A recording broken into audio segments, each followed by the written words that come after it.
విధానం మీద మాట్లాడదామంటే శేఖర్ రెడ్డి గారిని చెప్పమనండి. పీపీపీకిను ఈపీసీకి చెప్పండి. హలో మాట్లాడండి సార్, మాట్లాడాక వస్తారు. మీ వాయిస్ క్లారిటీగా ఉంది, మీరు మాట్లాడాక వాళ్ళు లైన్లోకి వస్తారు, మీరు మాట్లాడండి.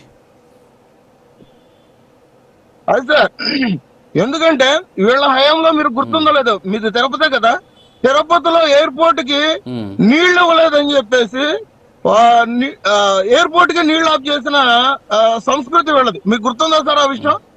ఇవాళ రోజున వీళ్ళు ఎయిర్పోర్ట్లు నిర్మించారంటే మేము ఏ విధంగా నమ్ముతామండి? మీరు వాళ్ళు చేసిన దాష్టికాలు ఏ విధంగా ఉన్నాయని మనం చూసాం వాళ్ళ హయాంలో. ఇవాళ రోజున ఒక 10 కంపెనీలు పేర్లు చెప్పమంటే ఇంతకుముందు డిబేట్ లో శేఖర్ రెడ్డి గారు చెప్పలేని పరిస్థితి అయిపోయింది. కానీ ఇవాళ రోజున మేము పెద్ద పెద్ద నిర్మాణాలు చేసాము. చెప్పండి. మళ్ళీ వస్తాను సార్, మళ్ళీ వస్తాను. అది పక్క పోతుంది. ఒక్క నిమిషం సార్, ఒక్క నిమిషం. శేఖర్ రెడ్డి గారు 1 minute దానికి ఆన్సర్ చేసండి, మళ్ళీ వస్తాం మీ దగ్గరికి. శేఖర్ రెడ్డి గారు 1 minute మాట్లాడండి సార్. దేనికి ఆన్సర్ చేయాలి సార్? నాకు అర్థం కాలేదు. అదే లక్ష్మీకాంత్ గారు ఏదో అన్నారు, మీరు కూడా ఏళ్ళు చూపించారు కదా, మాట్లాడుతాను, హ్యాండ్ రైజ్ చేశారు కదా, మాట్లాడండి. పట్టుబడి 10 కంపెనీలు తెలదంటారు. ఏ కంపెనీలు చెప్పాలి నీకు? బేసికల్ గా మీ నాయకుడికి చదువు రాదు.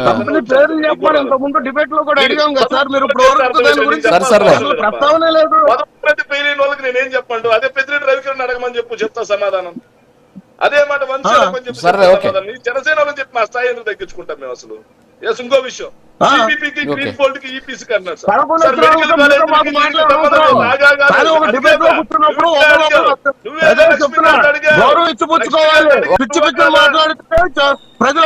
లక్ష్మీకాంత్ ఒక్క నిమిషం, ఆయన ఆన్సర్ చేయండి ప్లీజ్.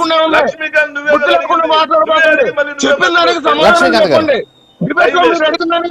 లక్ష్మీకాంత్ ఒక్క నిమిషం. అంతేగాని జనసేన వాళ్ళతో మేము మాట్లాడమంటే విషయం తక్కువ ఊపిడి ఎక్కువ. మీకు ఉండండి దేనికి? విషయం తక్కువ తక్కువండి. ఓగడం ఆగండి. మీ నాయకుడు ఊగుతాడు, మీరు ఊగుతారు. ఏం తప్ప ఇది? ఆగండి ఆగండి ఆగండి ఆగండి. Okay sir, okay sir. Medical కాలేజీలో పీపీపీ ఒక్క నిమిషం. లక్ష్మీకాంత్ గారు ప్లీజ్, లక్ష్మీకాంత్ గారు ఒక్క నిమిషం మాట్లాడు. శేఖర్ రెడ్డి గారు 1 minute. మెడికల్ కాలేజ్ పీపీపీ అంటే ఏంటండి? ఆడ వాళ్ళకి కట్టుబిస్తున్నటువంటి ఏదైతే రాయితీ లేదు సార్, జీతాలు కూడా ప్రభుత్వం చెల్లిస్తా ఉంది. ఆల్రెడీ కట్టిన భవనాలను కట్టబెడతా ఉన్నారు. అది కాదు, పూర్తిగా గ్రీన్ ఫీల్డ్ 100% వాళ్ళే ఇన్వెస్ట్మెంట్ పెడతారు, వాళ్ళే జీతాలు తీసుకుంటారు. రెండింటికి తేడా ఒకసారి జీవో నీట్ గా చదివితే అర్థమైంది. మనకట్ట ఇంగ్లీష్ రాదు కదా, రాదు. కాబట్టి ఎవరి దగ్గర ఈపీసీ పీపీపీ అనగానే వెంటనే 2 పాయింట్లు పట్టుకొని వచ్చేస్తారు. సార్ నేను మళ్ళీ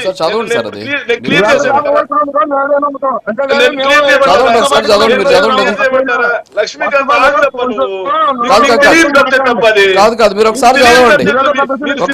టికెట్లు తెంచుకోండి. మీకు తెలియని సబ్జెక్ట్ అది.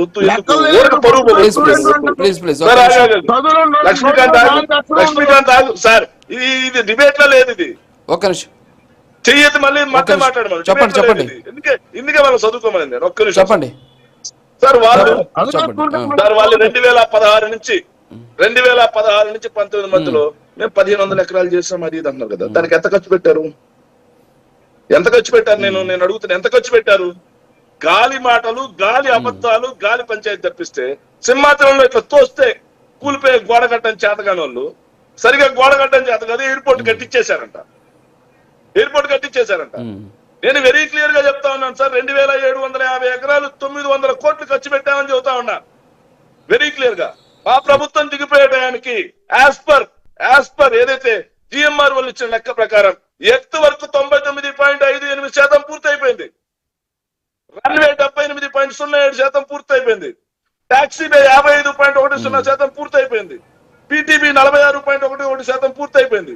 ఏటీసీ 53.09% పూర్తయిపోయింది. ఇతరత్ర 34% పూర్తయిపోయింది. మిగిలిన కీలక నిర్మాణాలు 56% పూర్తయిపోయాయి.